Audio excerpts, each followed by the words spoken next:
Today we have a special guest on our show. He has been strength and conditioning coach for more than 20 years now. Besides having worked with many Grand Slam champions, he has also trained athletes from alpine skiing to, I don't know, MMA. Presently, he is heading the physical education department, the PRT Tennis Center, and he's associated with Olympic gold medalist Alexander Zverev. Please welcome Mr. Dalibor Sirola. Hello everyone.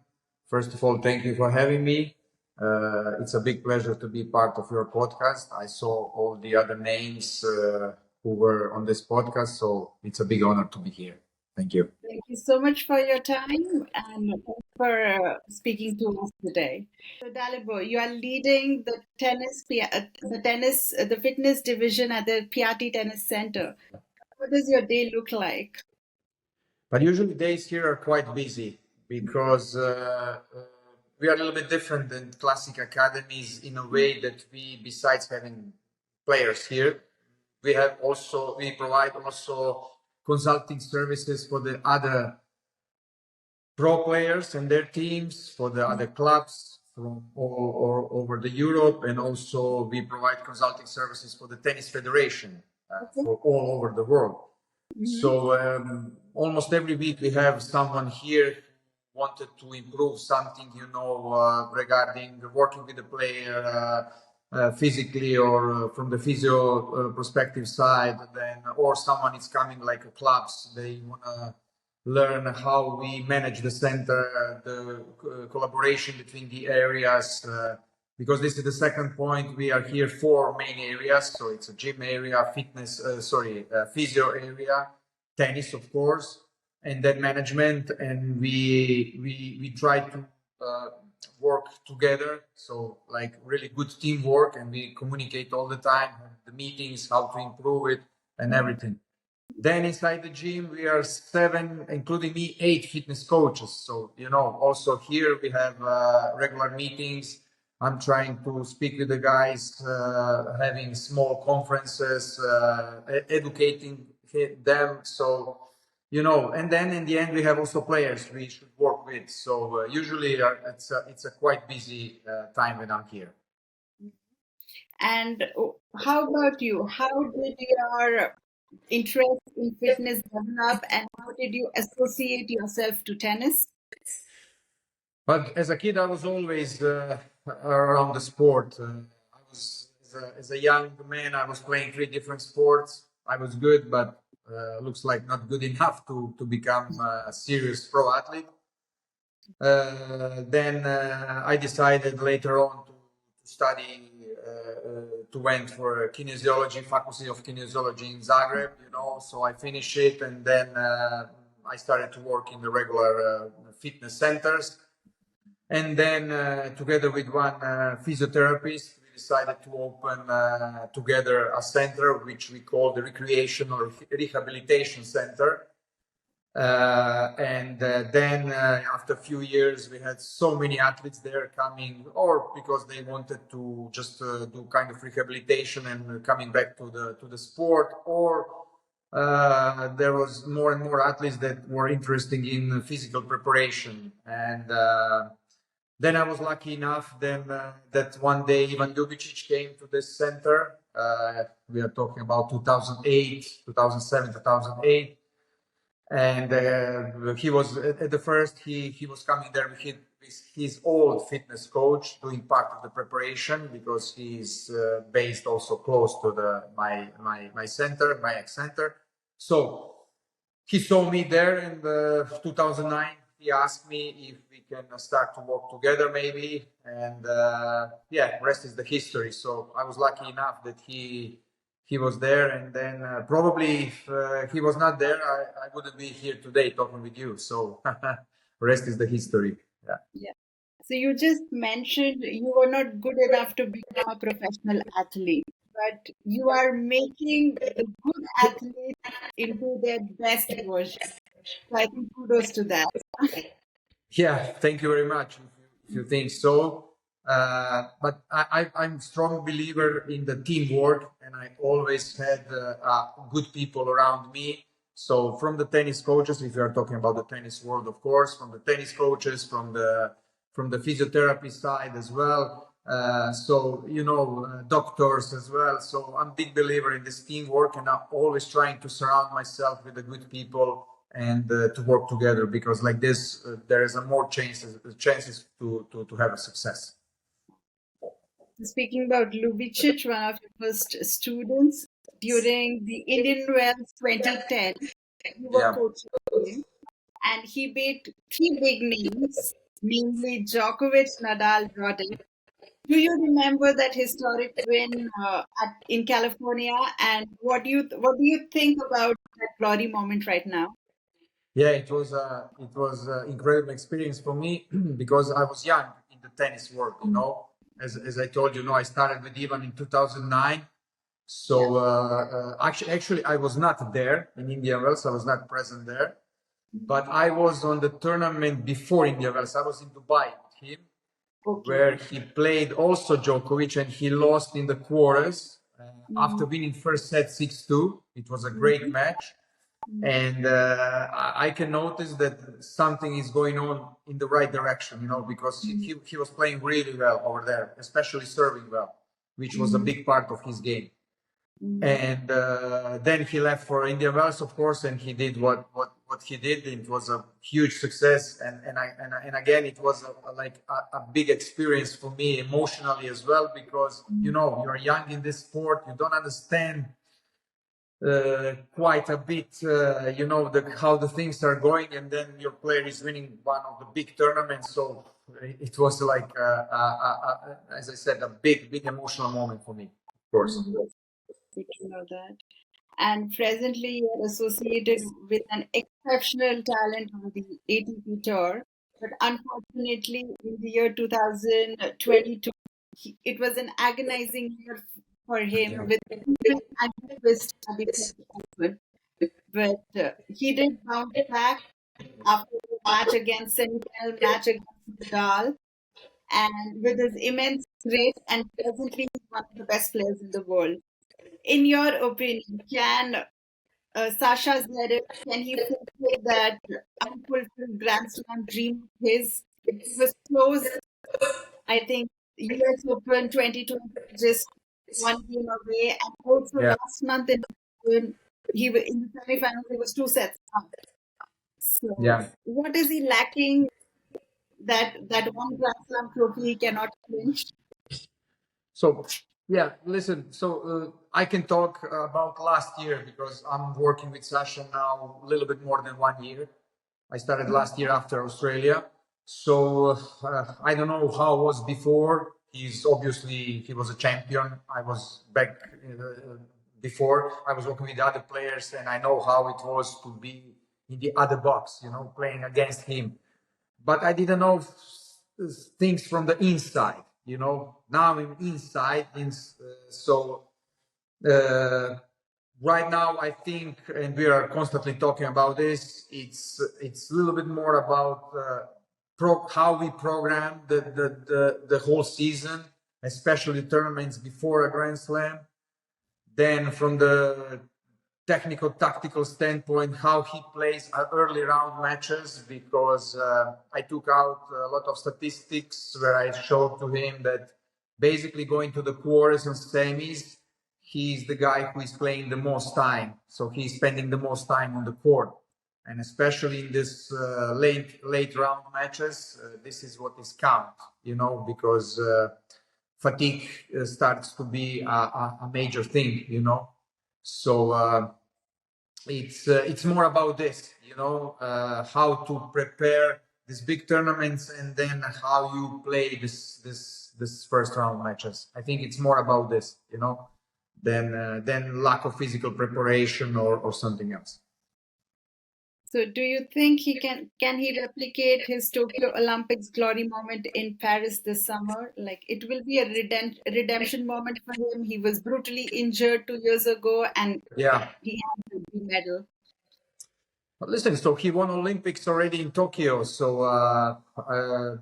for sure he will be one of the favorites. But we need to wait a little bit, because we need to see first how how the season will proceed, especially when start the clay season, how the players will play there. You know, the tennis it's a brutal sport in a way that the season it's 11 months long. So you know it's difficult to be on your peak all the time. So as I said, we need to see how the season will proceed to have more idea who will be there, the favorite one. Of course, he is one of these favorites because when you look at his career, he has 21 titles, and he distributes them evenly: 7 on clay, 7 indoor, 7 outdoor. You know, so he has the best percentage of winning matches on the clay from the other surfaces. You know, so for sure he will be one of the favorites. Yeah, for sure. And speaking about someone you trained for 4 successful years, in a way, you groomed his body, you developed his athletic side, and you made him fit. Right now, he is regarded as one of the top players, and also you made him fit to compete against them.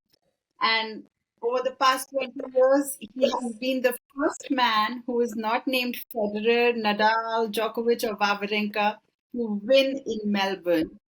Jannik Sinner, how happy and proud were you to see him on the highest platform at the Australian Open this year? Of course, that I'm extremely happy for him. It's a big result, and we always knew since he was a boy. So he came here when he was 14. We always knew that he has something inside him. You know, of course, you cannot predict that he's gonna win that he's gonna be the Grand Slam champion or whatever. But we always knew that there is something inside him, and all of us who worked with him before are happy for him, and we see this his success as a small part of also of our success. We are still in contact, of course, and we send huge congratulations and everything. So yeah, and I think now he will make a history now. I'm pretty sure. Yeah. That's lovely to know you're still in contact. Also, yesterday he won a title in Rotterdam. Yeah. He also won. Yeah. Yeah. And also, like, he has been facing some injuries in his career. Why do you think it's happening? He's young, he's fit, he plays well. Yeah, a lot of people ask me since I was working with him from the young age, no? But first of all, there was not like heavy injuries in a way like Sasha had, you know. So there were small injuries, but I think it was related more to one thing which I tried to explain already a few times. So he was so-called late bloomer, if you know what that means. So he was always late in his development, hormonally and physically. So for example, when he was 16, he looked more like a guy of 14, 15 years old, you know. So he was always a little bit behind his generation regarding physical conditioning and physical state of his body, you know. We were always discussing what to do, how to do with him, because he was so skinny with no muscles with 16 years old. And of course that you want to do like strength training to put some muscles back. But on the other side, our doctor in our team, he was saying always that be careful, be mindful. His growth plates are still wide open, so he will still grow a lot. So don't overtrain him, no? So go step by step, give him a little bit more time. And you know, I think when he stepped on the big scene, you know, he was playing already good, but body was still not there. You know, was not mature enough. It was not, I think, a question of the training. You know, it was maturing of the body. Now I can see him. He finally grow in a man. You know, I can see this on the tour now, and I think from now on, this kind of small problems that he had in the last 2 years will disappear. All right. So, speaking about another legendary player that you coached, she's a 5-time Grand Slam champion, Yeah. and you were with her up until her retirement, Maria Sharapova. Is she as intense as on the training courts, like what we see during matches? How's her personality different while working behind the Yeah, that was a great experience. It was unfortunately it was short, a little bit more than 6 months, because Maria decided to retire. But it was a really great experience because you can be close to one big champion like she was. And yeah, she was energetic. One thing what was really like stunned me, it was level of energy that when the practice starts, regardless if it's on the court or in the gym, or even in the physio area, you know, the amount of attention she puts in everything, and then of course intensity when we start to do a work, it was unbelievable from the first minute to the last minute. And also maybe, if I can be honest, the maybe the most emotional moment in my tennis career, let's call it like this, since I'm with the tennis players only, it was when she called us in her hotel room in Melbourne. I still remember like it was yesterday. And when she said that she will retire, that she cannot continue, and she was crying, talking with all of us, with the team, it was like really emotionally to see this, to see one such a big champion that she is like decided to do so, and it was tough decision also for her. So it was a big moment, yeah, and a big time to be around her for like I said, unfortunately short period of time. Yeah. Like, I think that must have been one of the major challenges while coaching her, while she's almost close to the finish line of her career. Yeah, but you know, when she came, she already had, when she came here in the center, sorry. So she already had three big shoulder injuries, you know, and we were fighting with this shoulder, you know, to make her healthy. And it was, you know, 2 days better, good, then 3 days again bad, pain. So, you know, so it was more managing her to stay healthy and to be able to play than doing real preparation and everything else, you know. So again, it was a big experience, and I'm always said to her that I would like to coach her a little bit, maybe before 2 years, 3 years before. I think we will do a great things with her. Yeah, for sure. Regardless of her injuries towards the end of her career, no matter how her career ended, she'll always be the legend in the tennis world. Yeah, she is for sure regarding Grand Slam victories and everything. She Yeah. is one of the top female players of all time. Mhm. But also she was so famous, not only on the court, also outside the court. Wherever we went with her, it was impossible, you know, so many people around her. Everyone knew in advance where she will be, you know, so you can feel this atmosphere around her. So as I said, she was big champion on the court, but also so famous outside the court as well. And another talented name you were associated with, your countryman Borna Yeah. Coric. Both of you hail from the same nation, and currently he's returning from a long injury. What is your relationship like with him, and do you guys still keep in touch? But to be honest, I stayed with all players which I worked before. I stayed in a good relationship. Mhm. Also with Borna is the same. I Mhm. remember 2022. No, he won Cincinnati. Mhm. Yes, it was a major thing for him because when he was working with us, he was so close. He lost final of Shanghai against Djokovic, and then he lost semi-final India Wells, losing to Roger. So and then he finally made it 2022, and I immediately sent him a message. And when I saw him, we hugged ourselves. So it was like. As I said, I'm trying to remain in a normal relationship with everyone because in the end we are all humans, and we try to do our best to help them grow and improve on the court, of course. Also, you joined Milos Raonic's team, and while he was being coached with Ivan Lubicic, all of you had enormous success. He reached the semifinals of AO, and also at Wimbledon, he was the finalist. And it was a remarkable moment for him and also for your career.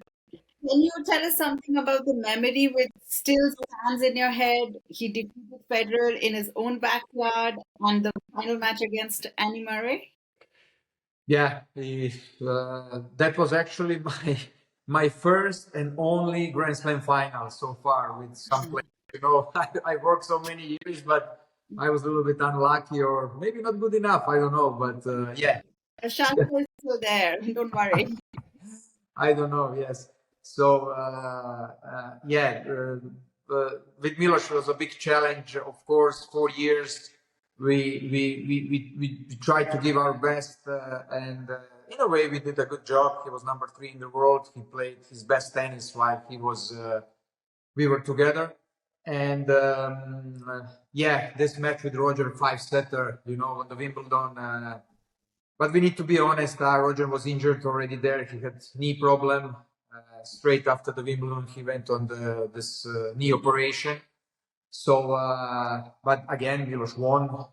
He made it to the final, and in the final, he was tense. He was like under huge pressure. His first final. So I think I don't want to take credit away from Andy, of course, but Milos, you know, first experience in the final was a little bit overwhelming for him in a way, but still it was huge thing, and yeah, it was 4 tough but beautiful years with him. Again, great experience where I learned a lot, and because we were constantly on the top level, constantly top 10, you know. And I think later on in my career, I used well this experience which I gained with him. Yeah. And also recently, he retired from his match against Sinner in Rotterdam. Like he played a very close first set. What do you think about the late comeback in his career? And do you have any advice for Raonic? Yeah. Actually, there is one story behind his comeback. So 2 years ago, it was April, yeah, 2022. He contacted me like that he planned to come back and ask me what I think about this or if I can help him. And then, as he was getting married back then in Tuscany, in Italy, I said to him, "Why, after the celebration, you don't come here in the center? It's close to the Tuscany, and then we can work together for 1 week, 10 days, whatever, and then we can see and discuss and everything, you know." Because I wanted to test him a little bit and everything, you know.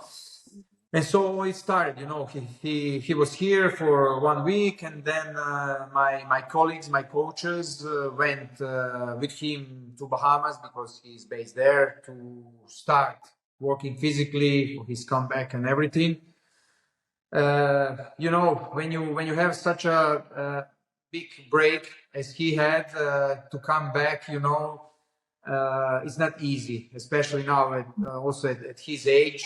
So this kind of problems that he has, I'm not saying it's expected to have them, but he needs to be like constant in the work, and again planning intelligently tournaments, giving always rest to the body after the tournament, then retrain and then compete, you know. And hopefully, I hope he will be able to perform again on high level.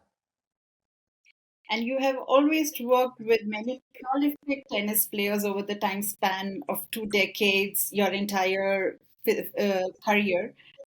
How has fitness evolved from the dating back to the time you started with Ivan Lukich? Yeah, it evolved a lot.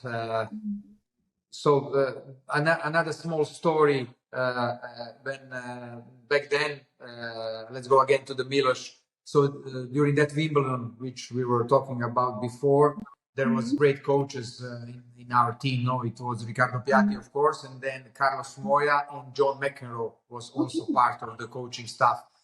And you know, when you have this kind of pairs people and then around you, especially, I was always trying to get some knowledge from them. And I remember asking John, for example, as an older generation, more than Carlos, for example, I was asking him, but what you were doing, not only you, John, also other guys physically, you know?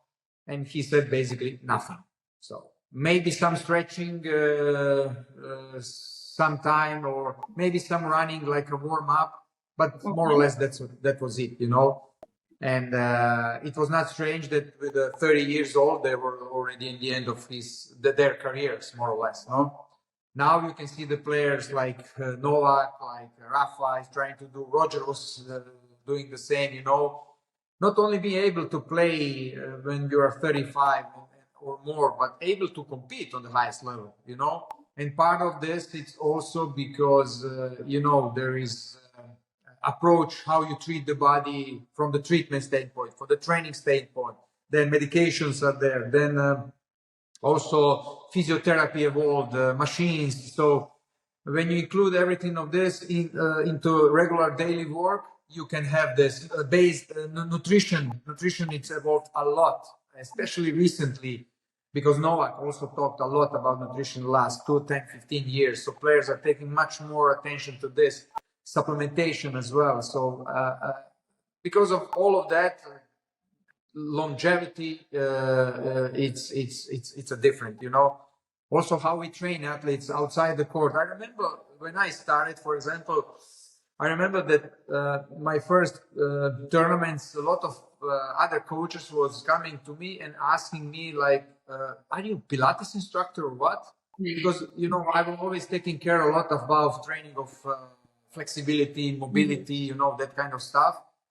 And the coaches was asking me, "What are you doing? Like you are kind of Pilates coach or whatever?" Because also, I'm not saying that I brought something new, you know, but it was a little bit different than the other guys were doing. And then there was questions, you know, what we're doing now. When you get to the, let's say, Grand Slams, because then we are all together, especially a week before the start of the Slam, you can see that the players are doing this mobility, whatever routines, and all are doing more or less the same now, taking care of their bodies. Yeah. So you just explained how with supplementations and nutrition the fitness has evolved. Do you think players right now are fitter than the older generation when Yes, of compared? course. Yes, yeah. The answer was before, yeah, for sure.